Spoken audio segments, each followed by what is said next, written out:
बिस्मिल्लाहिर्रहमानिर्रहीम। अस्सलाम वालेकुम नाज़रीन कराम, मैं हूं मखदूम शहाबुद्दीन और आप देख रहे हैं मेरा फेसबुक और यूट्यूब चैनल। उम्मीद करता हूं आप सब लोग बखैर वाफियत होंगे और जहां भी होंगे अपने अहले खाना समेत खुश भी होंगे और महफूज भी।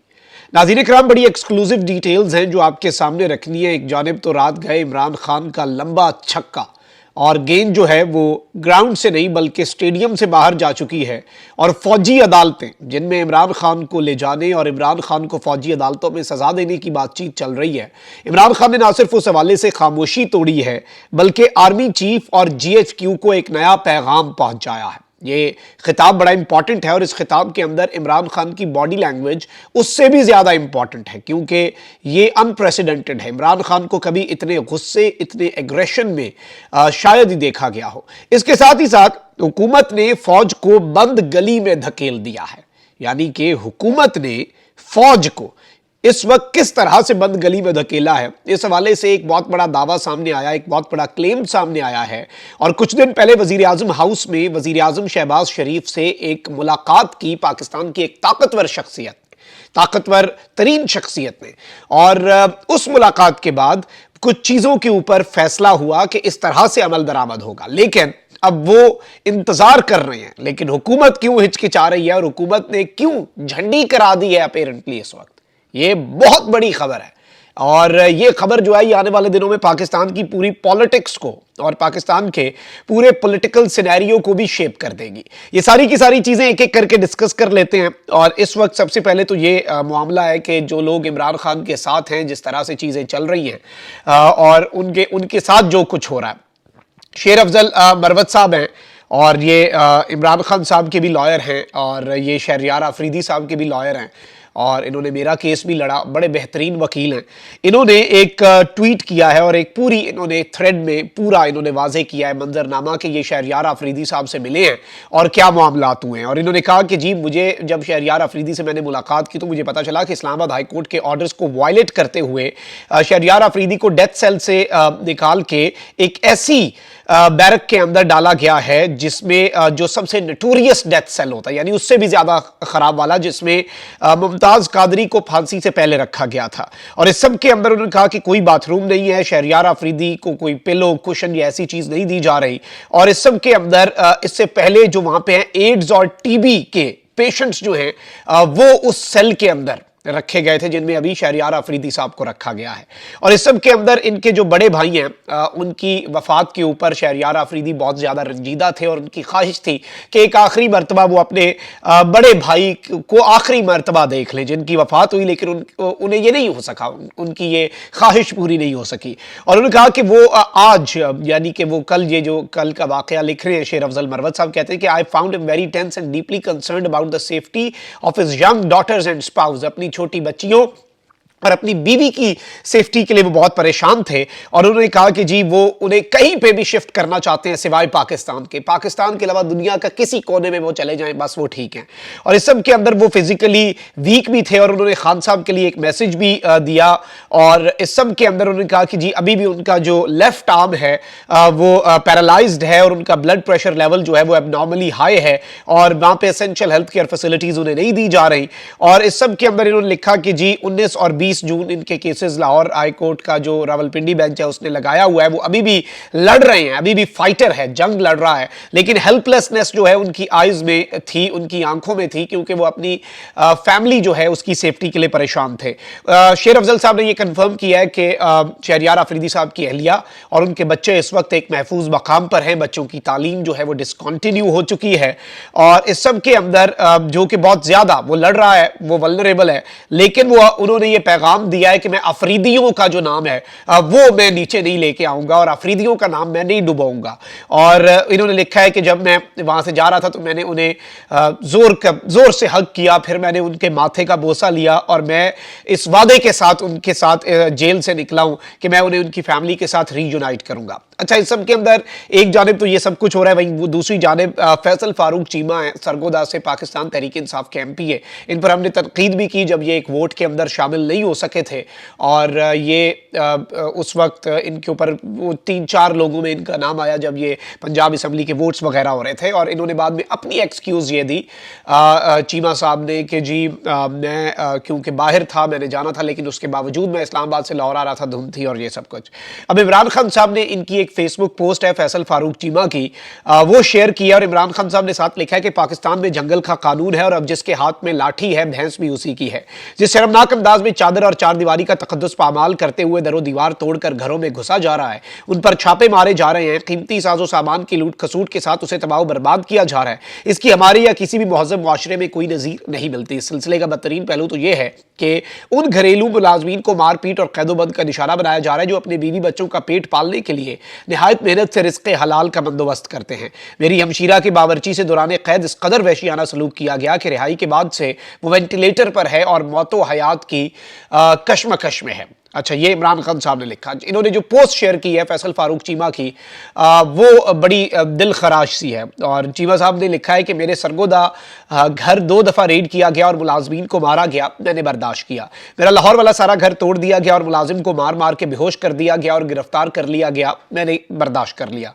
मेरी बेटी के घर रेड किया, खवातीन से बदतमीजी की, असला ताना गया, मुलाजमीन पर बदतरीन तशद्दुद किया गया, घर का सामान उठाया गया, मैंने बर्दाश्त किया। मेरी बेटी के घर 3 दिन बाद रात के 2 बजे दोबारा रेड किया और मेरे दामाद को गिरफ्तार कर लिया गया और नामालूम मकाम पे ले गए, मैंने बर्दाश्त किया। अगली रात मेरे दामाद की बहन के घर रेड किया, खवातीन से निहायत बदतमीजी और बेहूदगी की गई, बुजुर्गों को धक्के मारकर पुलिस की गाड़ियों में बिठाया गया और सारे घर को तहस नहस कर दिया गया, मैंने बर्दाश्त किया। उससे अगले दिन मेरे मामू के बेटे अली को उसके दफ्तर से गिरफ्तार किया गया और आंखों में पट्टी बांधकर नामालूम मकाम पर ले जाया गया जहां उस पर बदतरीन तशद्दुद हुआ, मैंने बर्दाश्त किया। कल मेरे छोटे भाई उमर फारूक के ससुराल के घर पे रेड किया और खवातीन से निहायत बदसलूकी की और मुलाजमीन और बच्चों को थप्पड़ मारे गए और मेरे भाई को गिरफ्तार कर लिया गया, मैंने बर्दाश्त किया। फिर इन तमाम गिरफ्तार शुदगान से उनके घरों में फोन करवाए जाते और उनको मारते हुए की आवाजें सुनवाई जाती रही, मैंने तब भी बर्दाश्त किया।